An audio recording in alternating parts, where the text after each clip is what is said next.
You're watching Behind the Headlines. I'm Pacchia. U.S. News and World Report is releasing its annual law school rankings today, and we're joined now by the magazine's ranking czar. Bob Morse is the director of data research at U.S. News. He joins us from Washington, D.C. via Skype. Welcome, Bob. Thanks so much for joining us today. Many deans have said that part of the problem with legal education today is the power of U.S. News law school rankings. Do you take any responsibility for what's ailing legal education today? No, U.S. News isn't the ABA. U.S. News doesn't regulate the reporting requirements. U.S. News, no, and not in the way you've asked that question, where I think we're helping provide information to students that didn't exist before, but we're not responsible for the cost of law school, the state of legal employment, the impact that the recession has had on hiring, or the fact that there's the 10 or 20 new law schools have opened over the last couple of decades, so that we're not responsible for the imbalance of jobs to graduates, and so no, we're not responsible. I think we've helped prospective students understand what they are getting into and than they were previously. This year you had much more detailed employment data from the ABA to work with. You had something like 22 different types of jobs and durations of employment, such as full or part-time. Can you walk us through how much weight you put on the various kinds of jobs? Yes, certainly. This year was the first time that the ABA unpacked the data. We changed our methodology and we weighted different components of how the law schools reported their data using the ABA standards. And the data points that we counted with full weight, meaning 100%, were the full-time long-term jobs, meaning they lasted longer than a year, where bar passage was required, or the JD was an advantage in getting a job. And we thought those were the jobs, talking to people that were the students, prospective students and students in law school, those were the jobs that they thought they were going to law school for, where the JD mattered and it was long-term employment. And we counted the other types of jobs, the professional or non-professional, the ones that didn't, where the bar passage wasn't required or the JD didn't matter, they counted less than full, and the groups that counted had the lowest weights were where any job was part-time and short-term, those counted the lowest weights. Did you find that the more detailed data affected the rankings in a significant way? Was it surprising at all?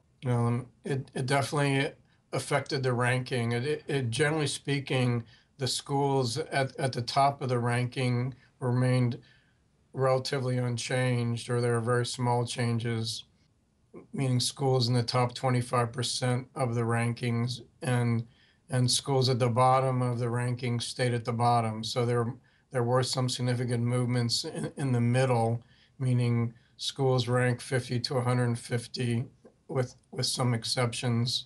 And there definitely were big movements on the upside and on the downside, whether those are surprising or not.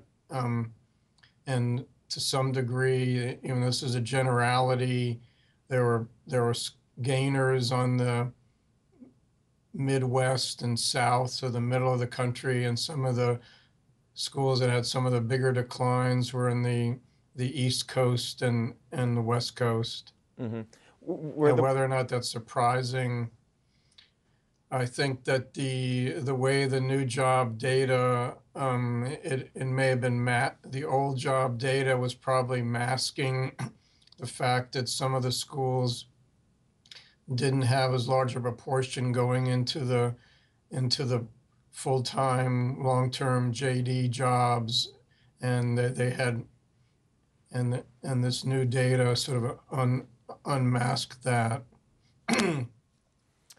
Where some schools and certain state schools, large state schools, that rose in the ranking, they were probably had a lot of their graduates going into jobs where the bar passage was required or the JD was an advantage. Hmm.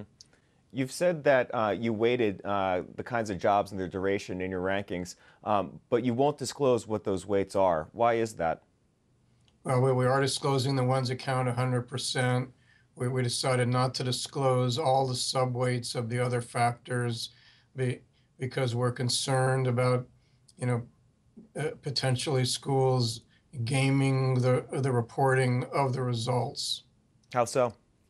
Well, we had that when we've given out exact weights and the formula before in in in one case a few years ago with law schools when we gave out the how we estimated at graduation employment, we found that schools would only report their data if it was better than our estimate, and they wouldn't report their data if it was worse than our estimate. So we decided not to disclose the weights because we didn't want this methodology to be gamed in any way.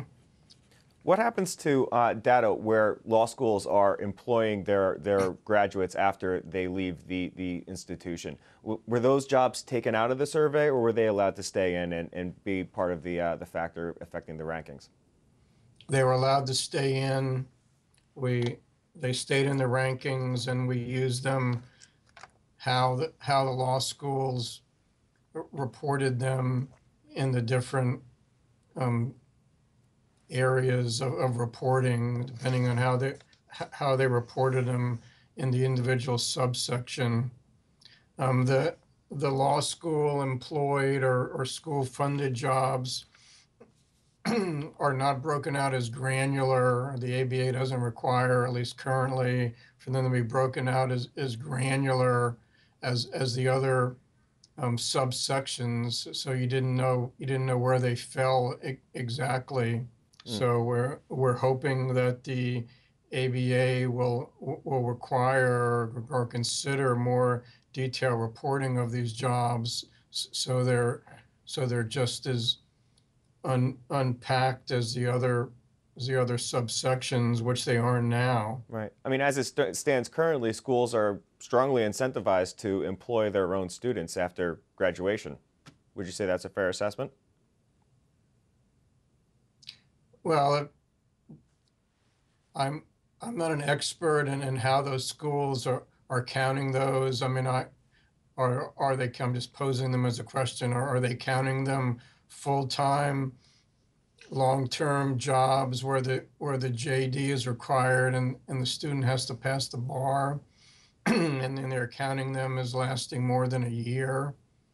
If they're counted in other sections, then they wouldn't count as full weighted jobs. Let's take a look at the top 15 schools on your list. Compared to last year, Berkeley slipped 2 positions while Georgetown dropped 1. 5 schools each move up 1 slot. They were Chicago, Cornell, Harvard, Michigan, and University of Texas at Austin. Is this just the standard reshuffling we see at the top of the list every year? Yeah, yes, that wasn't the movement at the very top. It wasn't significant. It shows that those schools weren't affected by the methodology change, that they had a large portion of their students going into the full-time, long-term jobs where the JD bar passage was required or advantaged. So their position didn't change. I was struck by the low employment rates at several of the schools near the top of the list. At 17th ranked UCLA, for instance, just 46% of students had jobs when they graduated. At 26th ranked Washington and Lee, just 28% of students had jobs when they got their diplomas. What does that say about the state of the legal job market and these rankings if graduates from such highly ranked schools have such trouble finding jobs? Well, just one point, the job rates that we published were the rates of the full-time, long-term jobs where bar passage was required or where JD was an advantage. So it doesn't necessarily represent all the jobs that the students from those schools got as graduates, but they were the only ones that U.S. News count 100% and were what we thought the jobs that the students wanted. So that's why we published those rates. And however, you're absolutely right that in some cases the figures as we publish them show that a lot of schools aren't graduating, the students aren't getting the jobs that they think they're going to get, and it does show that there's at least from those, there's an oversupply of lawyers or in those markets, or there's not, or the graduates that are graduating aren't getting the types of jobs that they expected when they applied to law school. And it's only at a certain highly ranked schools where 90% plus of the students are getting those jobs. In terms of big gainers this year, University of Mississippi led the list, jumping 33 places to rank 102. The big decliner was University of San Francisco, which plunged 38 places to rank 144. Were there any other changes on that list that surprised you this year? Well, I mean, I guess, as I said earlier, I think some of the schools in some of the other big cities fell, and you didn't know that until you were able to unpack the data. I think University of Mississippi was a state school that probably where the graduates are getting real JD jobs. And I think some of the other schools that fell, the old methodology was masking the quality and duration of the law-related jobs that they were either getting or not getting. Last month, National Jurist magazine issued their own ranking of law schools with the stated purpose of creating a credible competitor to your rankings. They were also criticized for actually widely criticized for using data from RateMyProfessor.com to assess the quality of faculty. What's your take on their effort? Well, I mean, our take on their effort is welcome to the world of law school rankings, and welcome to the world of being criticized about your methodology. U.S. News' methodology, or aspects of it, have certainly been criticized, and then welcome to the world of that there's never going to be a perfect ranking. Right. So they have to now deal with the reality of the people are going to punch holes in their methodology, question the data, question the weights, and question the validity of their whole ranking as a result of their methodology and data choices, which is the same thing that happens to U.S. News. We're just more established and have been doing this for a long time. I mean, I will say that their methodology places more emphasis on law school success as defined as working for large or law firms or large law firms. Yeah, you guys have such a great view of what's happening in legal education. I just have to ask in closing here, if you had a relative that was accepted to a law school that's not in the top 25, would you recommend he or she attend that institution, or would you persuade them not to? They should only attend only if their eyes are very, very wide open and they understand how much it's going to cost and what's the likelihood of being able to pay back that debt. Sound advice. Bob, thanks so much for your time today, sir. This was really fascinating.